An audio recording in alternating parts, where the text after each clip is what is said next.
fans, it's time for the William T. Spaeder Series Preview. Greg Gagne alongside my broadcast partner, Sam Lebowitz. And Sam, let's first dive into what happened last week. The SeaWolves went down to the Diamond in Richmond, a place that has plagued them over the last 13 seasons. They went in there and they did something that I don't think even we thought they were going to do. They took 5 of 6 from the Flying Squirrels. Really good week for the SeaWolves. Yeah, first regular season series win at the Diamond since 2019. It's a very depleted Richmond roster, and the SeaWolves certainly took advantage, winning 5 of 6, and that one loss was walk-off loss. They easily could have taken all 6 in that series, but heading home with some momentum. Yeah, big win on Sunday, and that was obviously something, too, that the SeaWolves had struggled with, was winning games on Sundays. They had been over their last 5 in Sunday day games, so that was a big win, carrying some momentum into this series. And taking a look at this series, Bowie Baysox coming to town. The SeaWolves took 4 of 6 from the Baysox down at Prince George's Stadium. That was back in early May. That was really when the turnaround for this team started. Yeah, and this is the worst record in the Eastern League at 18-31. Bowie comes in not really playing their best baseball. They lost a series to Harrisburg last week at home, so they come to Erie for the first time with some losses in their back pocket and a huge loss on their roster. Yeah, Heston Kjerstad, one of the Orioles' top prospects, he's headed up to AAA Norfolk. So it'll be interesting to see the lineups that Bowie puts out this week.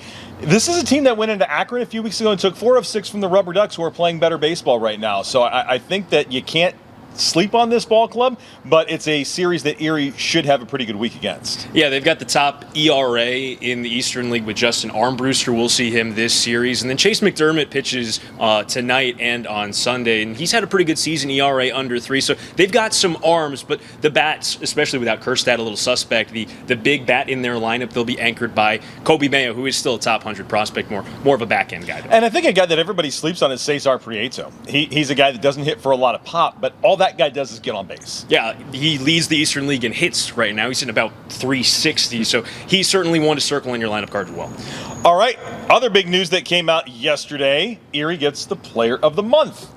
Oh my God, Colt Keith, you could not get him out this month. In the month of May, that was. Erie went 18-8 in the month of May, and Colt hit 374. He drove in more runs than games played. He is looking like maybe the best player in the Eastern League so far this year.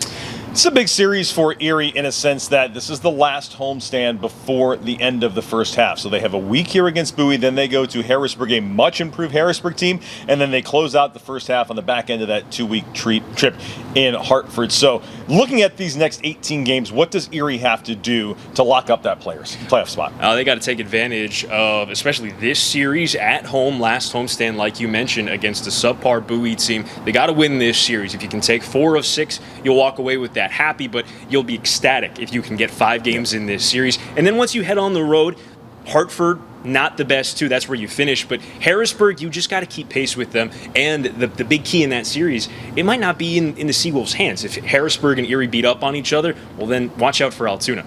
All right, exciting week of promotions here at UPMC Park this week. It all kicks off tonight with a Copa de la Diversión night. Erie will play as the Piñatas. Tomorrow night is the first of 2 Bark at the Parks. All well-behaved leash dogs receive free admission. Dogs and their owners get to run the bases after the game. 2 Buck Thursday on Thursday with $2 concession specials. Friday, fireworks thanks to our friends at Aaron's. And what do we have under our table here, Sam?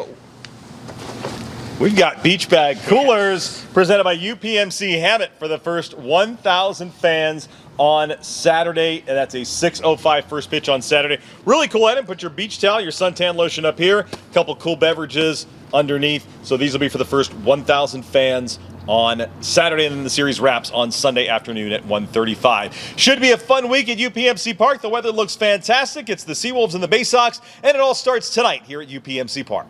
William T. Spaeder is a comprehensive mechanical contractor that does work in plumbing, HVAC, fire protection, process piping, and water treatment.